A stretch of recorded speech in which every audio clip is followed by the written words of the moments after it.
Hi welcome back to our channel Telugu one cinema. This is Divyasri. So ప్రతి వీకెండ్లో కూడా కొన్ని సినిమాలు రిలీజ్ అవుతూ ఉంటాయి. ఎక్కువ బజ్ ఉన్న సినిమాలు, లేకపోతే ఎక్కువ మార్కెట్లో రీచ్ ఉన్న సినిమాలు ఆడియన్స్ ఆబ్వియస్లీ వెళ్తారు, చూస్తారు, మూవీని ఎంజాయ్ చేస్తారు.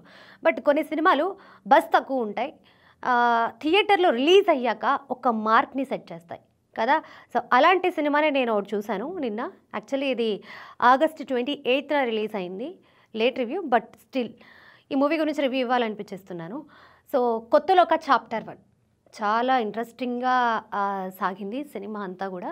ఫస్ట్ హాఫ్ అయితే చాలా ఇంట్రెస్టింగ్గా వెళ్తుంది. ఆబ్వియస్లీ కొంచెం మలయాళం మూవీస్ అంటే సెకండ్ హాఫ్లో కొంచెం లాగ్ ఉంటుంది, బట్ మళ్ళీ ఎండింగ్కి వచ్చేసరికి చాలా మంచి ట్విస్ట్లు ఉంటాయి అండ్ ఎండింగ్ని కూడా ఆడియన్స్ బాగా ఎంజాయ్ చేస్తారు కదా. సో అసలు స్టోరీ ఏంటి అనేది చూస్తే కనుక, చంద్ర అనే ఒక క్యారెక్టర్, అంటే తను హీరోయిన్, కళ్యాణి ప్రియదర్శన్ ఉన్నారు కదా, తిను హీరోయిన్, అండ్ ప్రేమలు హీరో ఉన్నారు కదా నస్లేన్, ఆయన హీరో అనమాట. అంటే హీరోయిన్ క్యారెక్టరు ఒక సూపర్ పవర్స్ ఉన్న విమెన్ రియల్ వరల్డ్లోకి వచ్చి ఎటువంటి ఛాలెంజెస్ని ఫేస్ చేస్తారు, లేకపోతే చుట్టుపక్కల ఉన్న జనాలతో ఎలా ఉంటారు అనేది ఉంటుంది స్టోరీలో. సో హీరోయిన్ వచ్చేసి ఒక ఫ్లాట్లో దిగుతారు, ఆపోజిట్ ఫ్లాట్లోనే హీరో ఫ్లాట్ ఉంటుంది. వాళ్ళిద్దరికీ పరిచయం ఏర్పడుతుంది. తర్వాత హీరోకి తను ఒక సూపర్ విమెన్ అని చెప్పి తెలిసినప్పుడు హీరో ఆ సిచ్యువేషన్ని ఎట్లా హ్యాండిల్ చేస్తాడు, లేకపోతే హీరోని ఎలా హ్యాండిల్ చేస్తుంది, ఇతన్ని ఎలా యూస్ చేసుకుంటుంది అనే సీన్స్ చాలా ఇంట్రెస్టింగ్గా ఉంటాయి, చాలా నవ్వు తెప్పిస్తాయి. నార్మల్గా ఇటువంటి సూపర్ హీరో ఫిలిమ్స్లో కామెడీని ఎక్కువ ఎక్స్పెక్ట్ చేయొద్దు, బట్ ఈ సినిమాలో అన్నీ చాలా బ్యాలెన్స్డ్గా వెళ్ళాయి. యాక్షన్ ఉంటుంది, కామెడీ ఉంటుంది, అండ్ అలాగే మంచి ఫైట్లు ఉంటాయి, విజువల్స్ కూడా చాలా బాగుంటాయి. చాలా తక్కువ బడ్జెట్లో ఈ మూవీ బడ్జెట్ వచ్చేసి 30 to 35 crores మధ్యలో ఉందని చెప్పి విన్నాను. బట్ ఈ మూవీని చూస్తున్నప్పుడు ఒక వరల్డ్ క్లాస్ ఫిలింని చూసిన ఫీలింగ్ మనకు వస్తుంది. ఒక 30 crores ఉన్న బడ్జెట్ ఉన్న సినిమాలా కనిపించదు. ఒక 80 crores 100 crores ఉన్న సినిమా ఎలా కనిపిస్తుంది అలా కనిపిస్తుంది. ఈ సినిమాలో చెప్పుకోవడానికి పెద్దగా సెట్లు, లేకపోతే పెద్ద థీమ్స్ అట్లాంటివి ఏమీ లేవు. చాలా సింపుల్గా ఉంటాయి సెట్స్ అన్నీ కూడా. 2 ఫ్లాట్స్, లేకపోతే డార్క్ స్ట్రీట్స్ అనమాట. గల్లీలన్నీ ఎలా ఉంటాయి, చిన్న గల్లీలు డార్క్గా ఉన్నప్పుడు ఎలా ఉంటాయి, సో అలా ఉంటుంది. ఈ మూవీ అంతా కూడా నైట్లోనే జరుగుతుంది. చూసే ఆడియన్స్ కూడా ఆ డార్క్నెస్ని ఫీల్ అవుతారు, ఆ విజువల్ని ఎక్కువ ఫీల్ అవ్వడానికి ఎక్కువ ఛాన్సెస్ ఉంటాయి. అయితే ఇక్కడ ఇంకొక విషయం ఏంటి అని అంటే, ఈ సినిమాలో చాలా క్యామియో రోల్స్ ఉన్నాయి, పెద్ద స్టార్ కాస్టింగ్ ఉంది. అండ్ అలాగే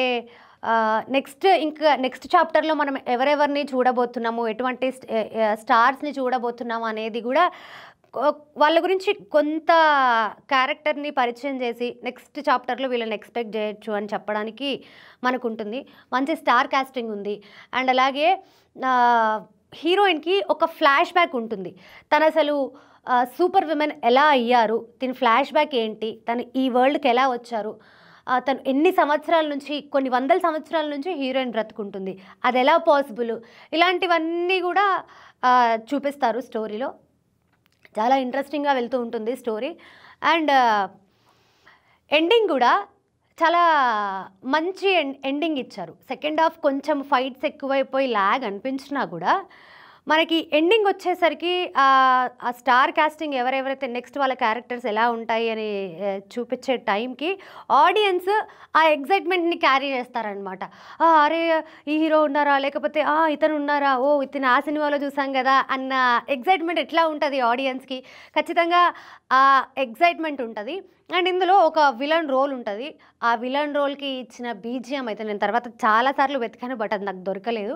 ఆ బీజిఎం అయితే చాలా బాగుంది.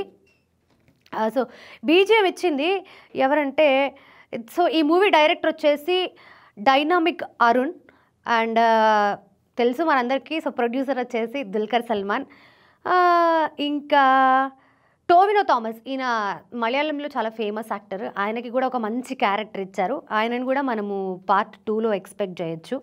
నాకు చెప్పాను కదా మ్యూజిక్ చాలా బాగుంది అని చెప్పి. సో, మ్యూజిక్ డైరెక్టర్ వచ్చేసి జాక్స్ బిజాయ్. ఈయన తెలుగులో కూడా కొన్ని సినిమాలు చేశారు. బట్ దానికంటే కూడా నాకు ఈ సినిమాకి ఇచ్చిన బీజీఎం చాలా చాలా బాగా అనిపించింది. సో, సింపుల్‌గా చెప్పాలి అంటే ఎటువంటి ఎక్స్‌పెక్టేషన్స్ లేకుండా థియేటర్‌కెళ్ళి ఈ సినిమాని చూస్తే బాగా ఎంజాయ్ చేస్తారు. అండ్ ఇప్ ఇప్పటివరకు నేను కళ్యాణి ప్రియదర్శన్ గారి కొన్ని మూవీస్ చూశాను. చాలా తక్కువ సినిమాలు చూశాను ఆవిడవి. మలయాళంలో ఒక 2 సినిమాలు అంటే విత్ సబ్‌టైటిల్స్. ఇంకా తెలుగులో ఒక సినిమా 'చిత్రలహరి' ఉంది కదా! ఆ సినిమా చూశాను. ఈవిడ క్యారెక్టర్‌కొస్తే అసలు చింపేశారు. చాలా చాలా బాగా చేశారు. ఆ పర్సనాలిటీ అంటే ఒక సూపర్ విమెన్ అంటే ఎలా ఉండాలో కరెక్ట్‌గా ఆవిడకి ఆ పర్సనాలిటీ, ఆ డైలాగ్ డెలివరీ, ఆవిడ చేసే ఫైట్స్ ప్రతి ఒక్కటి కూడా ఆవిడకి చాలా బాగా సూట్ అయ్యాయి. మేబీ ఇప్పటివరకు ఈవిడ చేసిన ఫిల్మ్స్‌లో మేబీ ఇదే బెస్ట్ ఫిల్మ్ ఏమో. చాలా చాలా బాగుంది ఆవిడ క్యారెక్టర్. ఒకవేళ మీరు ఈ సినిమా చూసుంటే గనుక మీకెలా అనిపించింది ఈ సినిమా అనేది కింద కామెంట్స్‌లో పెట్టండి. Thank you.